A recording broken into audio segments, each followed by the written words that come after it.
there, my name is John Stevens, pastor of Zion Lutheran Church in Oregon City, Oregon, and we're part of the ELCA, and welcome to Dollar Store Children's Sermons, where we take a look at the lectionary text and we tie them to an item from the Dollar Tree. This is for the second Sunday in Easter, second Sunday of Easter, not in. There was second Sunday in Lent when Sundays were apart from the time of Lent, but this is second Sunday of Easter. We are in the Easter season, and every Sunday is a little Easter, so second Sunday of Easter.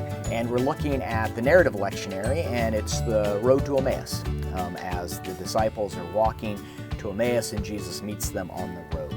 And at the beginning of the commentary on workingpreacher.org talks about that Jesus meets us on the road a lot, and there's this traveling and this idea of they're just road stories. And I got thinking about getting ready to travel.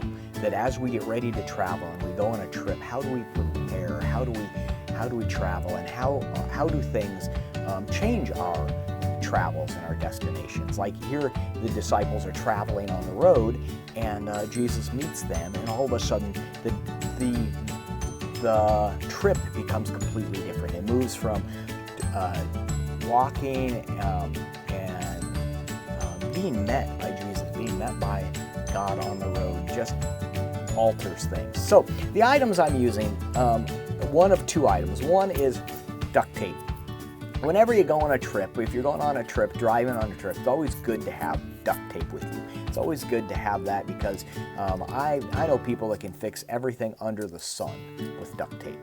And just the idea of duct tape and being able to mend things and make things come together and hold it together.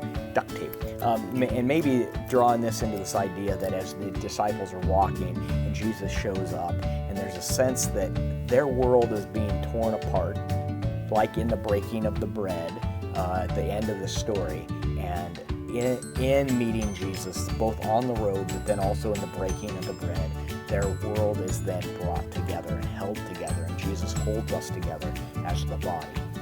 Looking at that with Jesus meeting them on the road. Maybe talking to the kids about what are some of the ways that Jesus meets us. It gets a little heady, so I don't know. You have to know your kids. The other thing is a travel toothbrush. Travel toothbrush and toothpaste. There are so many times I'll go on a trip and I'll forget my toothbrush and toothpaste, and how important it is to prepare and pack for your journey. And as we walk with God, we have a God that walks with us and helps prepare us. And as we prepare, God prepares our own hearts, and God prepares us as we travel. So looking at those ideas, they're less fleshed out. So they're springboards, definitely springboards for your own thinking. But this idea of the duct tape keeps coming to the surface, keeps sticking to me. Using the duct tape I think that's the direction I'm going. That as things sometimes get torn apart, God helps bring them together. And then also seeing Jesus in communion and seeing Jesus in the body that's around us, called the church. All right, so I hope this can be useful for your own thinking and a springboard for your children's sermon. And as always, thanks for stopping by, and I hope you have a fantastic week.